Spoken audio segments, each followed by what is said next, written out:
Not sponsored, by the way, at all. Welcome to Eat the Blank Page, episode 13.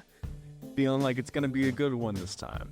If you aren't watching on YouTube, we actually have video this time that I'm going to use. I know a few episodes ago, I talked a lot about how this video was so cool, and it was so nice to be able to just look at you guys and, gesture with my hands and such, because I am violently Italian. I need to talk with my hands to really emphasize some certain points.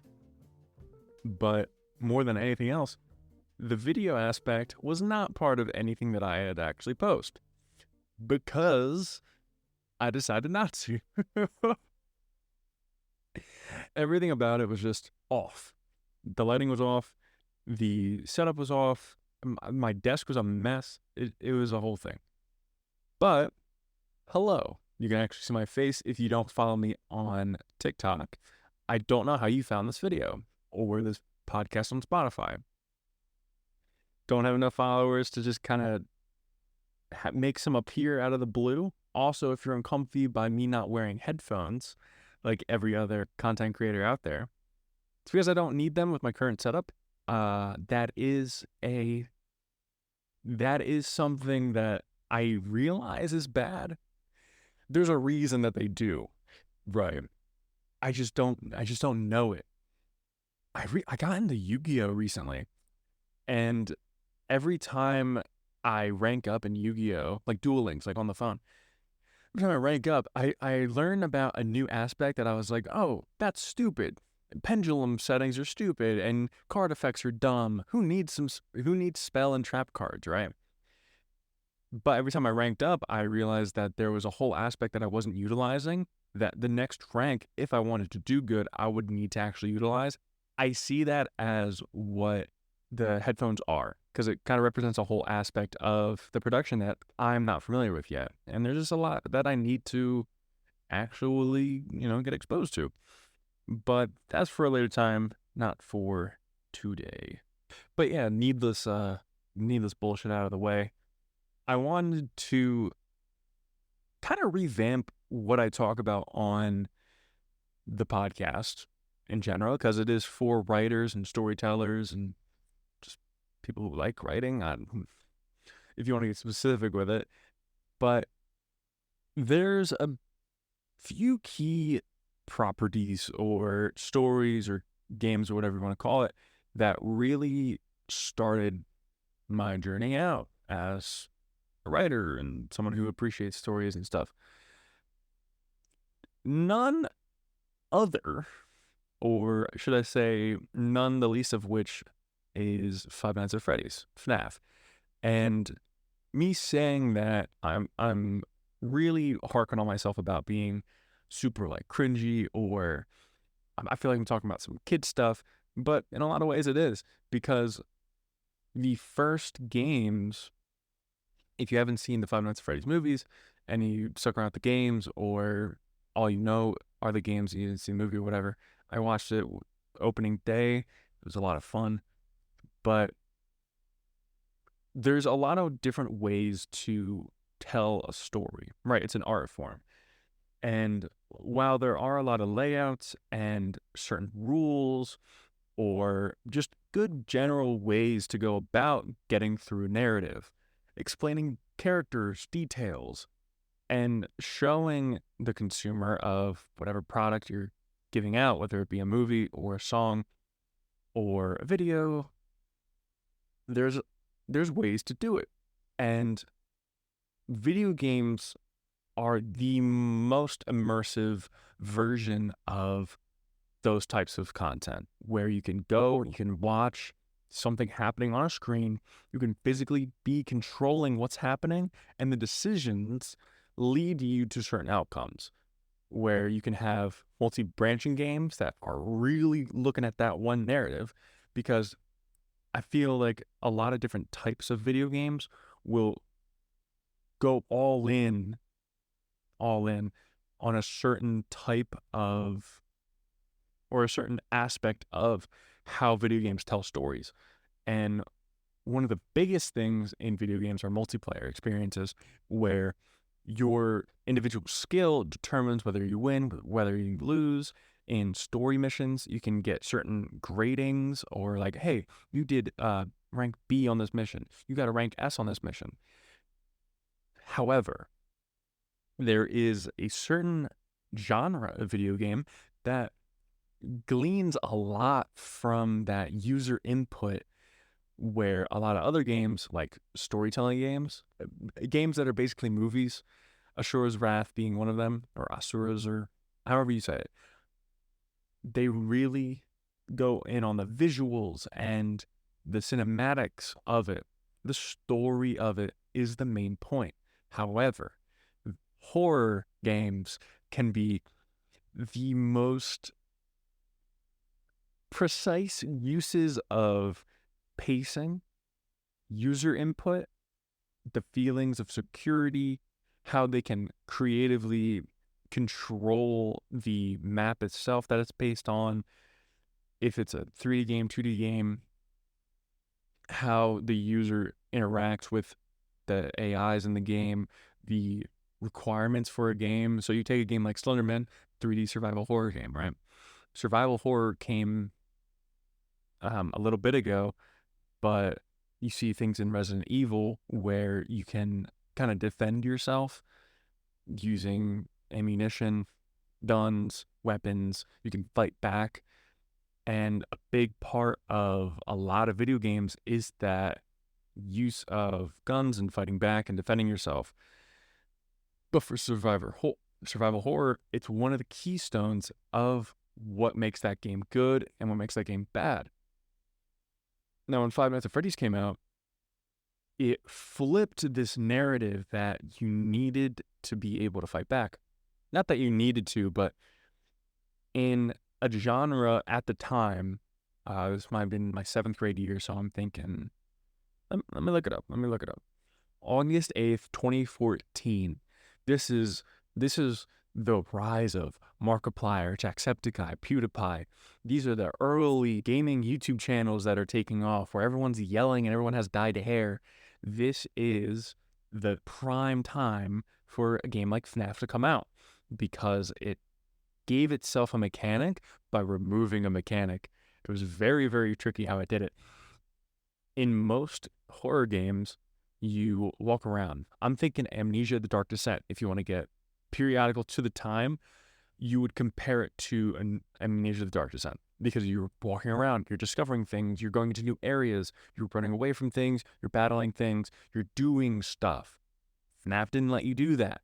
You are sat down in a room, you can check cameras, and you can shut doors. That's it.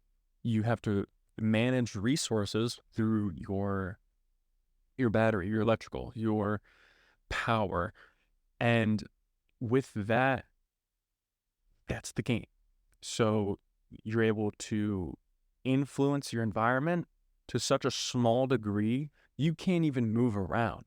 You're stuck. You're not the one going around. The monsters, the animatronics, are the ones coming to you. That's what made the game initially horrifying.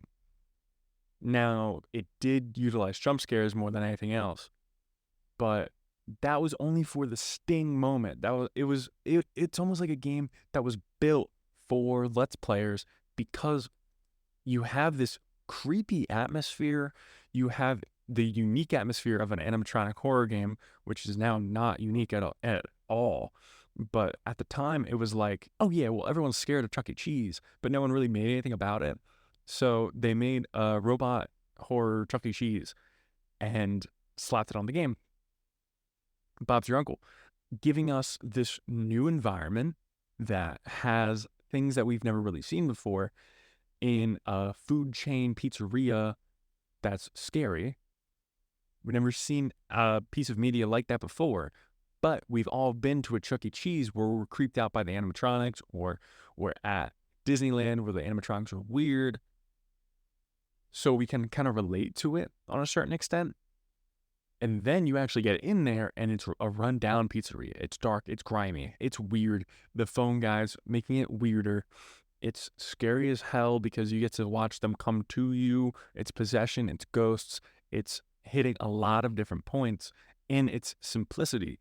But with all of that eeriness, you allow the Let's Player to give a lot of reaction. And when the jump scare happens, it's a hit. It's build up, follow through, and then you restart the whole cycle. So it was very, very effective online when it was brand new. It still is, but that's just kind of like how jump scare games worked. But adding the new location and the new mechanic of not being able to go around anywhere is what made it super popular. Now, how the hell does this relate to storytelling? Storytelling in FNAF 1 was so limited. The main story was that someone murdered kids and stuffed those kids inside of the animatronic suits. And because now that they're stuffed there, the animatronics are possessed by the spirits of the kids and are now coming at you because they're ghosts. There was no puppet. There was no William Afton. There was no missing kids incident. There was nothing. There was a loose thread of the Bite of 87, which was to add a little bit of suspense on like night 2, I think, or night 1. That's like, oh, things bad have happened before. That might happen to me. That was the entire reason I mentioned the Bite of 87. Scott Cawthon did not have that done yet. Scott Cawthon's the creator of FNAF, if you didn't know that. I'll be referring to him by name because I feel like I know him, even though I don't know what he looks like. So, boom, FNAF comes out, and it's new and exciting, and all this stuff's going on, right? Scott Cawthon, and I talked about this on my TikTok in a short little one-off thing. Scott Cawthon made Five Nights at Freddy's as his last-ditch effort to make a successful video game. He made Christian learning games, I'm pretty sure, and he got very negative reviews. They weren't popular. No one was playing them. And one of the key comments that was made on one of his later games, or the game right before Five Nights at Freddy's, was they all look like scary animatronics. You see how that's funny? It's funny because he took the exact thing that they said he was doing, right? And he made it the entire experience. If you're already doing something that's obviously effective because people are trashing you on it, if you're trying to make a Christian game and everyone say it's scary robots, make a scary robot game. That's exactly what he did. So when he made the 3D models for everything, he made them very effective. This was supposed to be his last game. He had been trying to make games for years without any success. None of them took off. Very, very bad reviews. And now his game that I don't even think it's a full gigabyte blows up beyond anything anyone could have expected. This is during the times of Slenderman, right? Where you're going around collecting pages and we hit you in the face with Five Nights at Freddy's. Boom. No one knows what's going on. And yeah, you can contribute some of its success to channels like Game Theory, Markiplier, and all the hundreds of other people who played Five Nights at Freddy's and how just reactive the game was. But in its base, the game was popular, one, because of the mechanics, two, because of the jump scares and just the scariness of it, the difficulty of it, but three, because of the unknowns of the game. You had people continuously watching content because no one knew what the hell was going on. And it's not like we had a lot of time to figure it out. November 11th, Game 2 comes out, right? Game 3 comes out March 2nd of 2015. So 4 more months later, the third game comes out. We don't even get a full year of FNAF 1 being a unbelievable hit. And then we have 2 more games on top of it, right? And I think that's in large part because of the success of the first one and how Scott Cawthon didn't have any success in the previous ones. How small the game it was to actually just like to have made. But then July 23rd, 2015, the 4th game comes out. So then another 4 or 5 months comes out. And it's nonstop. It's boom, boom, boom, boom, boom. Compared to some games that take 2 years to actually develop and get out, 5 years to actually get out, This guy drops 5 games on us in the span of a year. And it was brand new. No one had ever done it before. By the time the 4th game came out, there was a bunch of fan games, yes, but the story of FNAF 1 is not the story of FNAF that we know today. It's not even the story of FNAF of Five Nights at Freddy's 2, 3, 4, Sister Location, none of them. Because Five Nights at Freddy's was supposed to be a standalone title. It was a last mock game to say, hey, if you think my characters are scary animatronics, here's a game where there's actual scary animatronics. And then it blows up. FNAF 2 is released. FNAF 2 is the first game in the series to tackle the lore head on, tackle the actual story, what's happening, what happened to the kids, who's the killer, the ramifications of it. All of it starts in the second game. Not even talking about the game mechanics, because that's not what we're trying to focus on, which were revolutionary. I can talk all day about those. But the story of 2 gives us the story of the missing children, William Afton, who we didn't even know was named William Afton. We knew him as the purple guy. And the purple guy stabbed kids a lot. And there was a lot of dead kids because there's a lot of animatronics. Right. So whenever you would die or lose the game or whatever, sometimes you would get these mini games where you're being led by the puppet, who is one of the unique characters in 2. And you're being led by them, and there's cryptic messages and all these other things. But that's the strength of Five Nights at Freddy's in the early days. In the early days, this is the strength. As the games have developed and changed companies and, kind of grown into a monster of what it once was, in the form of there's a lot more going on. The strength that Five Nights at Freddy's had was that it didn't answer every question, but for every question it did answer, it gave us 2 more questions. One of the biggest early mysteries of the story is, who is Purple Guy? Why did he do this? All this kind of stuff. What's going on with Golden Freddy? Really, that's kind of the 2 big ones. What happened? Because obviously you know that Purple Guy killed the kids, right? But it's what happened. What were the series of events that led to it? What's the tale? A lot of it is just explaining what he did to the victims, the kind of conclusion of the story, at least we thought, wrapped up in the 3rd game. So the first one was used as plainly as the unknowns and questions and speculation and mystery, right? If you look at it overall of the first 3 games, because it's kind of like the first era, the first game can be used as purely unknowns and questions. Second game, you start to answer some of the questions. You start to answer questions like, who killed the kids?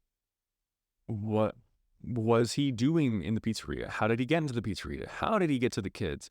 What did he do with the bodies? And what's going on now? Who are we playing as? What's our role in this? Are we connected to them in any way? Why would we be here if we're putting ourselves in danger? We have to be connected to the events somehow. 3rd game comes in. We went from game 1 having 4 animatronics with a secret 5th to game 2 having around 7 or 8 or 10 animatronics, all with unique things, no doors, all that. Game 3, there's 1 animatronic. That's it. That's all you need to worry about. Everything else is a phantom. And it's the killer. It's the main guy. If you play each game back to back, it feels like a final boss of a game, because the only monster or robot animatronic in the game is the purple guy, who we don't know that to start out with. You got to remember, we didn't have all of these answers. We didn't have all these explanations that we have now from games like Sister Location, from games like Pizzeria Simulator, or even Security Breach on certain aspects. We didn't have that. We had unknowns from the first game, some loose information from the second game, and now in the third game, we're shown this thing that has a skeleton inside of it. What's going on there? We have more mini games after deaths. We have secrets that we can unlock by typing into the walls or clicking on certain things throughout all the cameras. And we're like leading them around with audio files. It's weird. It's creepy. We can see jawbones and shins coming out of the arms. And the more mini games you play, you notice patterns, and there's certain things happening. You're bringing cake to spirit kids, and even to get the good ending, because you play through Five Nights, whatever, you get the bad ending. It says bad ending, and you have all of these helmets that aren't lit up. You get the good ending, and all the lights are lit up, and it's like, oh wait, no, bad ending, lights are lit. Good ending, the lights aren't lit. So like the souls are released, because if you do everything right and you play through the game, you play through the normal game, and there's mandatory mini games each night. The final night, when you beat it, you get the mini game. It's not really a mini game. You kind of walk through the pizzeria, and you're being led by a Freddy or something. And the final night, you're a spirit. You're one of the spirits of the kids of the original core animatronics from the first game. And you go and you kind of jump William Afton. If you saw the movie, this is what this is. And he's still in the pizzeria, and he runs away from the ghosts. He's scared, and he's chased, and he puts on the Springlock suit that he used to kill the kids. And because of the rain that night, and he was like not being careful, the Springlock set and kill him, but we never see him actually die. So it's kind of like, oh yeah, we won, and then the spirits of the kids released, and it's a nice little bow on top of the whole thing. And then night 4 comes out, or game 4 comes out, and we're a small kid, and more questions, more questions, more answers, more answers. The cycle continues. But as far as the first era of FNAF, that's what that was, and it was phenomenal. And that brings us to Help Wanted 2, where we're dealing with AI, Vanny masks, and Helpy bots, and virtual reality. And I'm all for it. I watch it all. I watch Mark play it. I watch MatPat play it on GT Live, and I'm still very into the community. It's just that it's not the original trilogy, and so it's very like it's very it's just a lot to get into. It was a lot before, but now especially it is quite the beast to overcome if you're looking to talk about story, because it's doing a lot of things at once, and it's using a lot of different tools that the first ones didn't use, like audio logs, secret texts. In Security Breach specifically, there's a thing where you can get emails from different workers, and the continuation of the story of just adding stuff on and adding stuff on can be daunting. And there are things that you can see kind of set up in the first 3 games that pay off in later games, like Sister Location, where it's still like a story of a family and the continuation of thus. But FNAF as a whole really resonated with me more because of how intense the story was. It was an intriguing story, even though you already knew what happened. You wanted to see what happened. You wanted to know, beyond a shadow of a doubt, what happened. The souls of the kids getting saved, and the workings of just this monster of a guy who was horrible beyond anything else.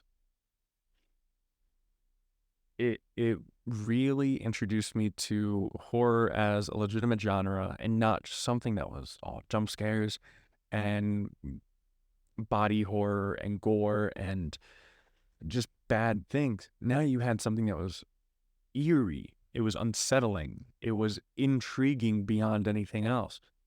And really, for that reason, it kind of told me, hey, like there's something here. There's an actual utilization of horror when it comes to telling stories. And this was way before I even knew that I wanted to be a writer or anything, but I was still very appreciative of movies and games and the story in them. I always discredited horror, and now I had a perfectly clear example of something that I'm very much a fan of that shows me, hey, horror can be used in such a way that it's not that it's just scary. We can be scary and intriguing. We can be scary while telling a narrative, and it works, and it doesn't cheapen anything because it's not just the jump scares. It's not just the brutalization of children utilizing that part of our brain that wants to protect children. It's a story of innocence. It's a story of family. It's a story of losing oneself in their work and hurting those around us in vengeful ways. And it was a very big part of my life. And it still is something that I follow closely, but definitely set me on that mindset of you can utilize each genre in its own way. And it showed me a really good way to utilize horror and thriller aspects when telling a story. If you are online a lot and you've been on the internet for a while, I don't know who still says that, but you might know something called the S.C.P Foundation. Even I'm not 1,000% sure on what it is, but I'm like 85% sure. It's an online project, not really a project, but a collection of stories within this universe called the S.C.P Foundation universe, or whatever you want to call it, where people can give entries of monsters or entities into the official documentation of the SCPs. And the whole point of it is that there's this company or this organization or this foundation that secure, contains, and protects what they deem SCPs.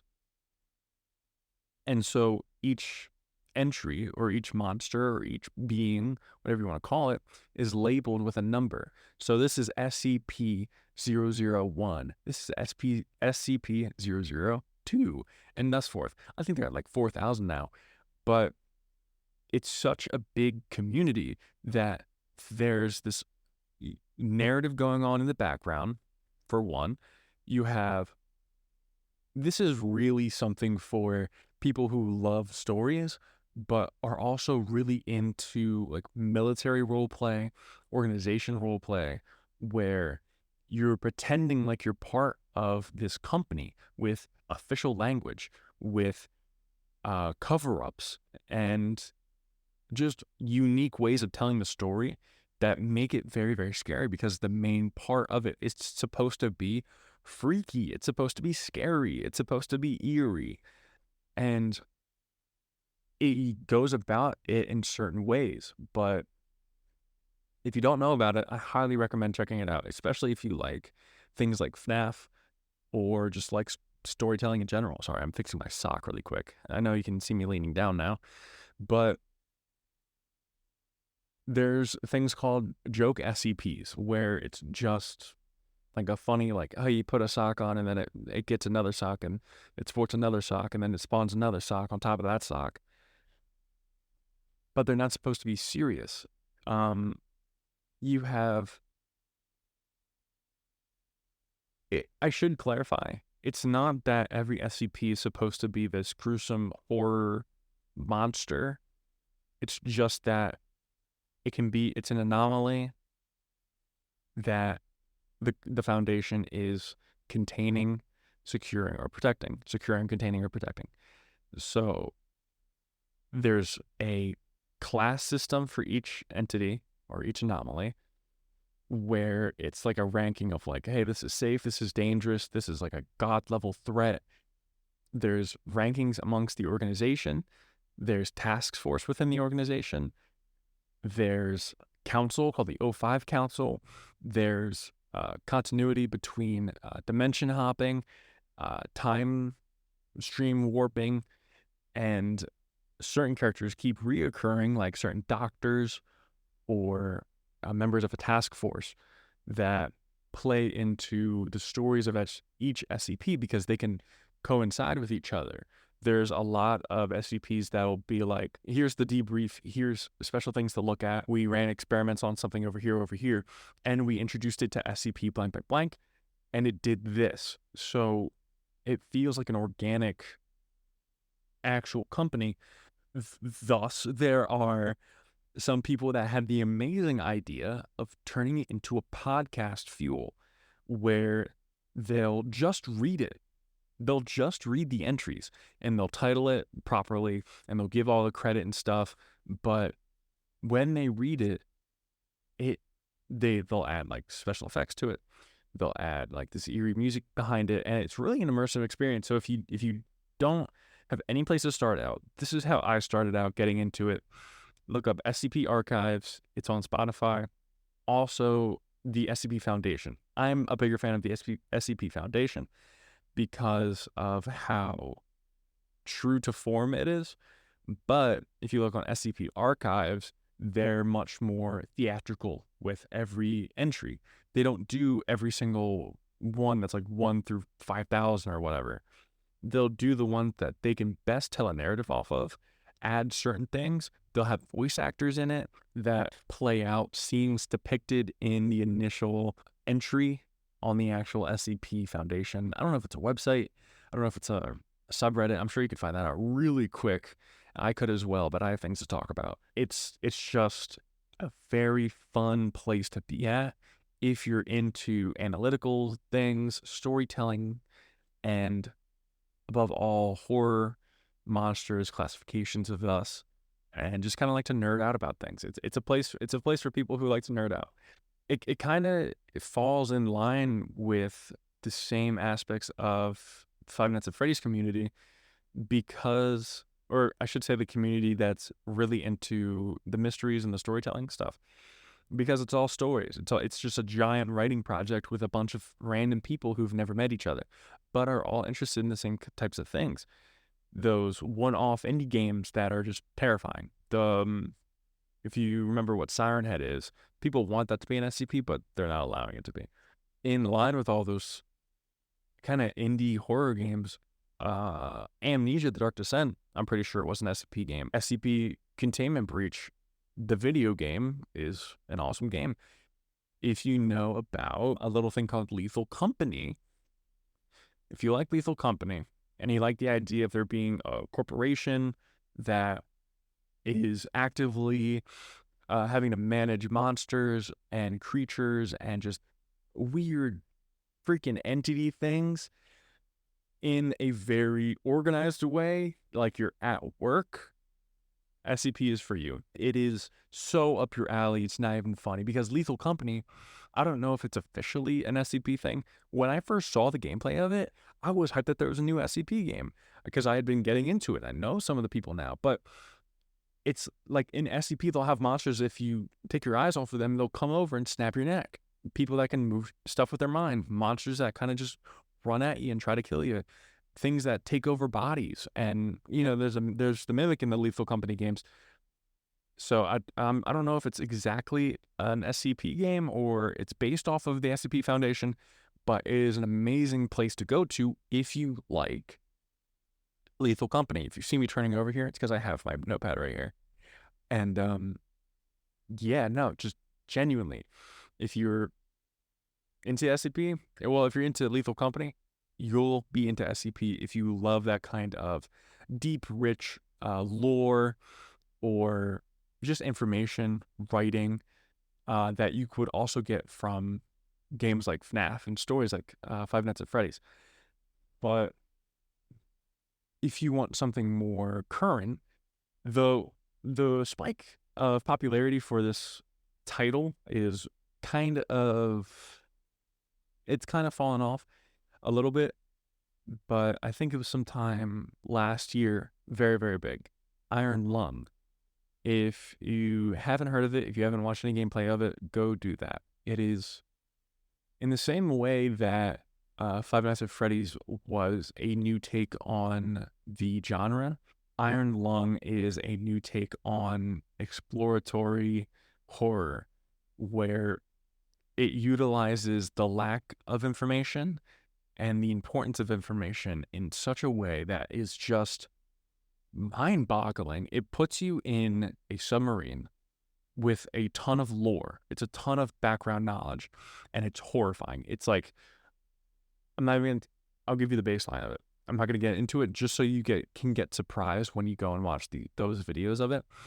You're in an ocean of blood, and you're sent by some company, foundation, whatever, because you're a prisoner. You're sent down in this submarine they call the Iron Lung, and you're sent down there to take photos of certain areas.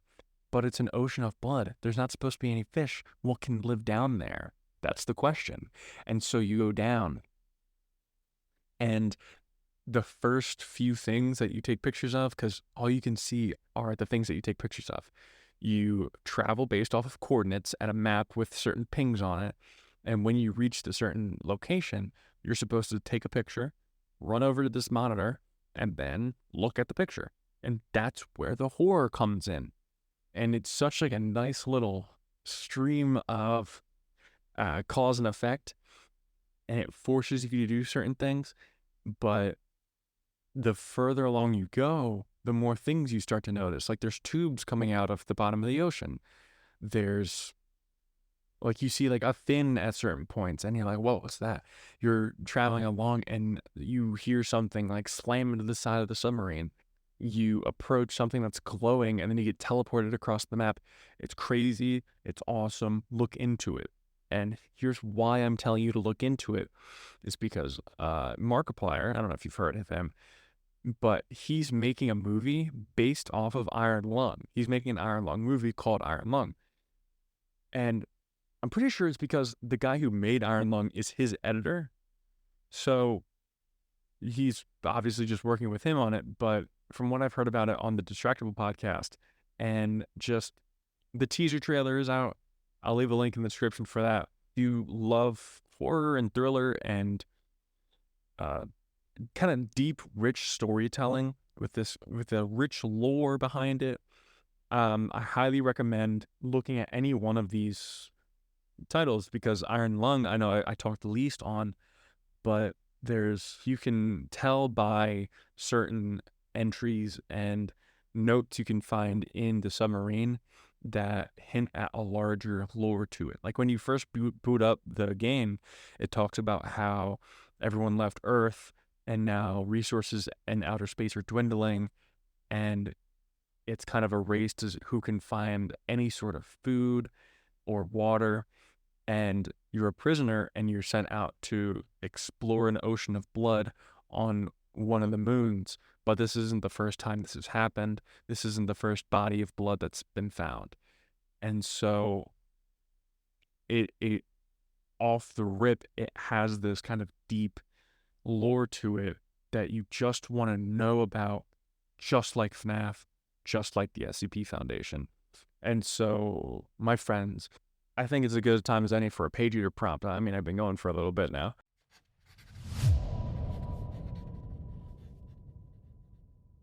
So today's page eater prompt is the first of a new format I'm doing for the page eater prompts, right? I'm doing one a week, and that's to let people have time to, to let people have time to actually submit things. I know it can take more than a few days to actually write out a good short story or just a good chunk of writing, or you know what I'm trying to say. It takes time to make a piece of writing that you want to submit and actually put into a competition which is what the page prompts are. So every Monday podcast, because I post on Monday and I post on Thursday, every Monday podcast, we'll be giving out the page prompts. And the next Monday podcast, we'll be going over them and we'll be discussing them. Not going over them, going over who won. Because if you go on TikTok, you can find the episode 13 page prompt that corresponds with this episode, because it's episode 13. And you can duet using just big chunks of text, or you're telling us to go to a certain video on your page, or however you want to work it, just duet it to that video, because that's where I'm looking when I'm going over everyone's entries. And yes, I'm the only judge, but there is no genre specificity to the page prompts. There's nothing like that.